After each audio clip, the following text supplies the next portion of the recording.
Friends, I appreciate your patience in allowing me to gather my thoughts over the past few days, following the apparent and unfortunate re-election of my political opponent, the Democrat incumbent, Delegate Scott Suravel, here in Virginia's 44th House District. First off, I'd like to offer a brief word of thanks to all who have stood in support of my campaign for good, responsible, pro-life, pro-family, independence-oriented, morally attentive representation in the Virginia State House. This has certainly been an important endeavor, and we've come a long way. We have united ourselves under an old, triumphant, star-spangled banner of freedom, together with countless other ordinary citizens throughout the nation, all of us standing in continued commitment to God and country, calling for the immediate restoration of America's founding principles. I'd especially like to thank my wife and my children for allowing me to devote so much of my time and energy to this campaign. Time and energy that, under ideal circumstances, would be best spent far removed from the realm of politics. In marriage, as in all things, we are each of us called to devote ourselves to the preeminence of God's moral law, as it was authored in perfect excellence and called into existence by our Creator God Himself. Marriage represents a lifetime commitment to certain sound, wholesome, life-affirming marital precepts, established and expressly designed for the benefit and prolonged durability of the human race. Under these precepts, it remains our common duty to ensure the continual maintenance and restoration of family, to honor and embrace the romantic affection and proper attention owed to a spouse, and to rightly fulfill our role as parents and responsible stewards, cultivating the good fruits that result from a careful, deliberate commitment to the education of children. In all things we are to behave not as single-dimensional creatures of self-centered, self-serving, hedonistic ambition, but as sanctified, honor-infused human beings who have a purpose outside of ourselves. According to the writings of Philo, the legendary father of philosophy, there is one sure way for individuals to be miserable, and as he puts it, deservedly so. When they live and do all things in view of themselves alone, without any concern for the honor of their parents, or the proper regulation of their children, or the salvation of their country, or the guardianship of laws, or the preservation of good morals. Pursuing their own private advantage, such individuals seem to disregard all other objects, passing through life as if they had been born for themselves alone, and not for 10,000 other persons also, for their fathers and their mothers and their wives and their children and their country, and for all of mankind. And if we must go further and add anything to this enumeration, we may say for heaven and earth and the whole universe, and for the sciences, and for the virtues, and for the Father and ruler of all, for every one and everything to which a man ought to pay what is due, to the best of his ability, not looking upon all of the world as an addition to himself, but on himself as an addition to the rest of the world. In contrast to the pursuit of such honorable, family and community-oriented things, I rather despise politics, both in principle and in practice, acknowledging but never endorsing the fact of its existence. The miserable, almost inescapable snare of politics is the one thing that repeatedly trumps the practice of good statesmanship in this country.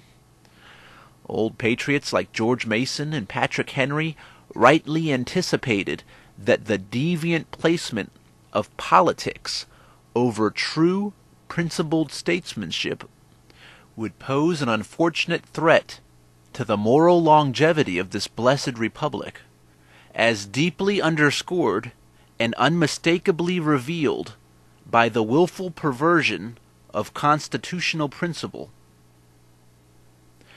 As it will be remembered, my campaign has worked diligently over the past several weeks to expose and to boldly articulate the sad reality of things, from the hazardous resurgence of party elitism to the willful neglect and abandonment of our moral sovereignty, where even our most basic human rights have essentially been abducted and held ransom by those in power. Not wanting that we should ever abandon this straightforward approach of dealing with the reality of things, we must face yet another disappointing fact: the reality of limited success at the polls on this past election day. The votes have been counted, and we have all seen the results. But just as I would never congratulate any instance where it might seem at first glance that evil has triumphed over good, or concede the legitimacy of those instances where phony, liberalized political edicts appear to have won over our continued commitment to the preservation of what our founding charters declare to be inalienable, self-evident, God-given rights, I cannot and will not pretend to congratulate anyone on the outcome of this race. Call it what you will, but I cannot and will not pretend to celebrate the success of that which openly champions the continuance of abortion, the destruction of family, or the subjugation of our religious freedom.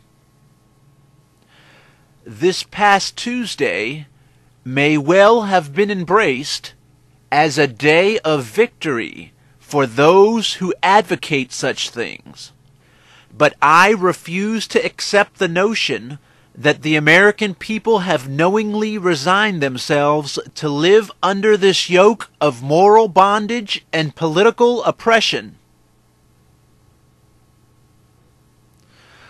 Looking to the brighter side of things, I think we would all do well to continually remind ourselves that not everything in this world is brought about by human decision.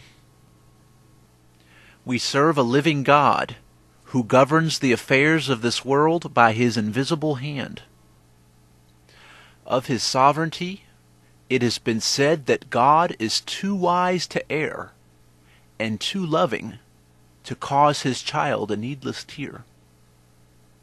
Everything is in his hand and molded by his will according to his eternal purpose.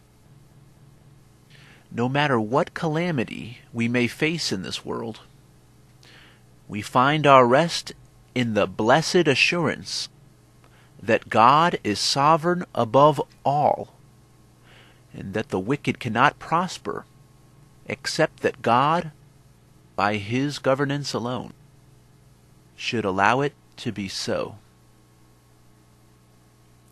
Friends, there are many things that should offer us some encouragement going forward. In House District 44, voters were given the rare opportunity to cast their votes in favor of principled conservatism, and we should certainly be encouraged that voters in every precinct where this choice was made available gladly took advantage of the opportunity. The Virginia State Board of Elections reports that votes were secured to our credit in every single one of the 17 precincts that carried my name on the ballot. I view this as a significant accomplishment, especially in the tiniest precinct of Belvoir, where only a handful of votes in grand total were cast for this particular race.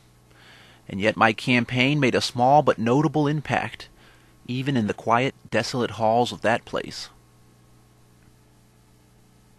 Among U.S. citizens who are of voting age, only about 70% are registered to vote. And of that 70%, only about 30% bothered to present themselves before the polls this past election day. That equals about 21% overall.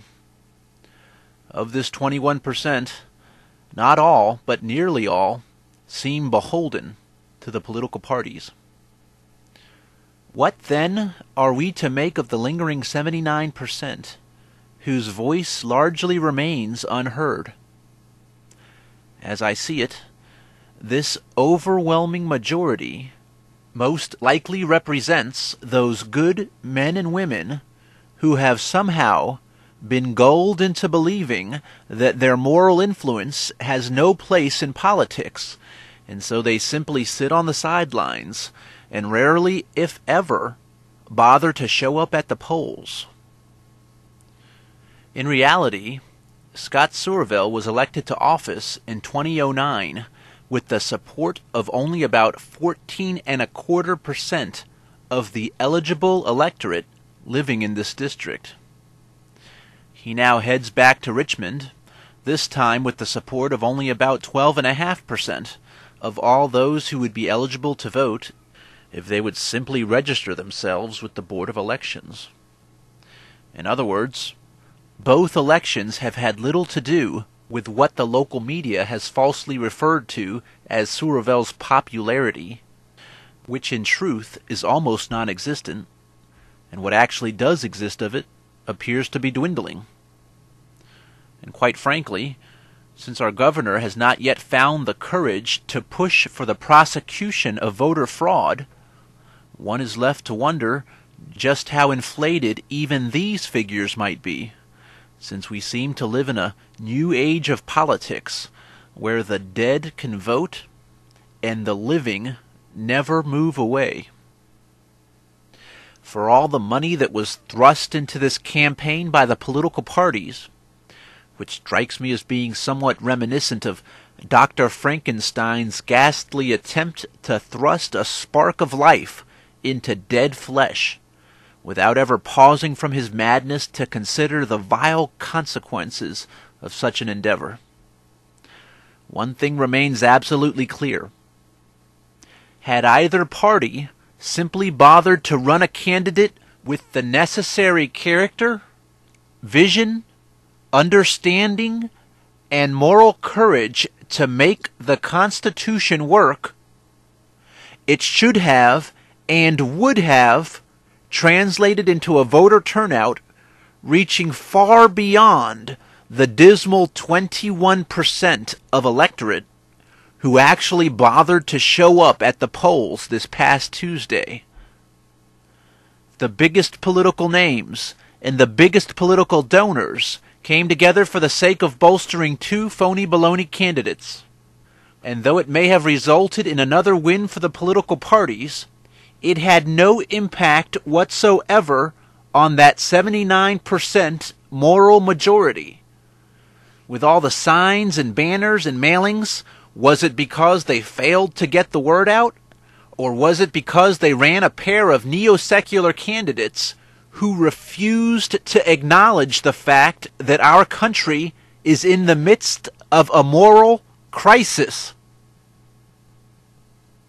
Many people have already asked what my next step will be, and quite frankly, I'm really not sure what the future may hold.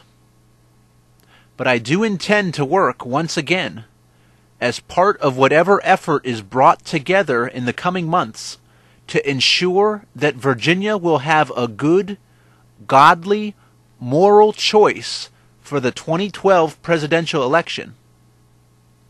The goal of such an endeavor would be to get someone like Dr. Alan Keyes on the ballot. And for anyone who's interested in being part of such an endeavor, I would encourage you to drop me a line to let me know of your interest. Thank you, my friends.